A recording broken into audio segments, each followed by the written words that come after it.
ഈ സ്യാഹി എന്ന് പറഞ്ഞ മഷീൻ നടക്കണം. ഇതിൽ ഈ വിരല് ഇതിന്റെ ടിപ്പ് ടച്ച് ആയില്ല, ഇത് വിടാൻ പാടില്ല. ഇത് പോയി കഴിഞ്ഞാൽ കണ്ട ഇതിന്റെ സസ്റ്റെയിൻ ഇങ്ങനെ അത് പാടില്ല, അത് ക്ലോസ് ആവണം. ഇത് ക്ലോസ് ആവണം, അതാണ് ഇതിന്റെ ബേസ് ടോൺ ആണ്. ഞാ അല്ലെങ്കിൽ താ, ഇത് രണ്ടും ഒന്ന് തന്നെയാണ്. ഞാ അല്ലെങ്കിൽ താ, അതോരോ കോമ്പോസിഷനിൽ മാറുന്നു മാത്രം. ഞാ ഇത് തീ, താ പള്ളിട്ട് തീ, ഈ നടുവരിലോണ്ട് ഇതാണ് ആദ്യം പഠിപ്പിക്കാൻ. താ അല്ലെങ്കിൽ നാ, താ താ താ താ പിന്ന അല്ല തൂന തൂന കണ്ടോ. ഈ വരിലോണ്ട് ജസ്റ്റ് ഒന്ന് ഇങ്ങനെ ഓപ്പൺ ആയിട്ട് കൊടുത്തു കഴിഞ്ഞാൽ ടോൺ.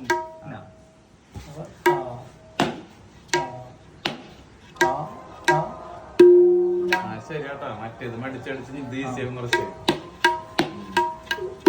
പക്ഷെ കുറച്ച് കെയർഫുള്ളി ആയിരിക്കണം, മറ്റേ കുറച്ച് കെയർഫുള്ളി ആയിരിക്കണം.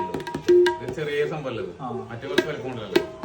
പിന്നെ ഇത് തിൻ എന്ന് പറയും, തിൻ തിൻ നമ്മളാ പറയണതും എടുക്കണല്ലേ. തിൻ ചെയ്ത് അവിടെ ഇരുന്ന ടോൺ വരില്ല, ആ സസ്റ്റെയിൻ കിട്ടില്ല. തിൻ ജസ്റ്റ് ഒന്ന് സ്റ്റോപ്പ് ചെയ്യാം. ശരിക്കും എങ്ങനെയാ വെച്ച് കഴിഞ്ഞാല് ഈ നടുവരിലില്ലേ ഇതിനൊരു ചെറിയ ടച്ച് കൂടെ വരും. കറക്റ്റ് ശുദ്ധത എന്ന് പറയുന്നത്. ഇതന്നെ ഇത് നമ്മളെ വിരല് ടിപ്പ് ഉണ്ടല്ലോ, അത് ഇരിക്കാൻ കുറച്ച് ഇതാണ്, അവിടെ ഇരിക്കില്ല. അത് ഇരുന്നാലേ കറക്റ്റ് ടോൺ വരുള്ളൂ.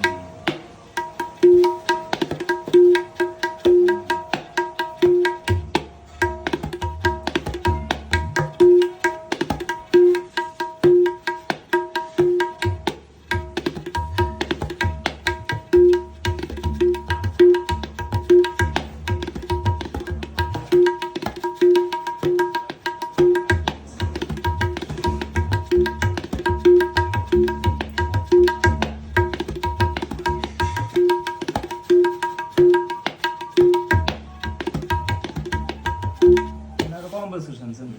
കായിക ഇത് സെറ്റ് എടുക്കുമ്പോ ഇതിനിപ്പോ പുതിയത് കാരണമായി 4000 രൂപ. ഇത് മാത്രം ഇതിന് മാത്രം മെറ്റൽ വരുള്ളൂ, ഇത് മരം വരുള്ളൂ. ഇത് മെറ്റൽ ഏതെങ്കിലും, അല്ലെങ്കിൽ പിന്നെ ഓടില്ല, ഓടിന്റെ സാധാരണ ഓട് കളിമണ്ണ് അതുകൊണ്ടുള്ളതാണെങ്കിൽ നല്ല ടോണാവും. പക്ഷെ നമുക്ക് ട്രാൻസ്പോർട്ടേഷന് ബുദ്ധിമുട്ടാവും. എവിടെയും ആരും തട്ടിയ ഉടഞ്ഞാൽ കഴിഞ്ഞു. ഇതിന്റെ കളിമണ്ണിന്റെ ഇതൊക്കെ കൊണ്ടുപോലെ അതെ ബാഗിലാക്കിട്ട് സേഫ് ആക്കിട്ട് ബെഡില്ല കുട്ടികളെ പറ്റില്ല സ്പോഞ്ച് അത് വെച്ച് അങ്ങനെ ദുബൈയിൽ പോകുമ്പോ അങ്ങനെ കൊണ്ടുപോയി. അല്ല ദുബൈയിലല്ല, ഖത്തറിൽ.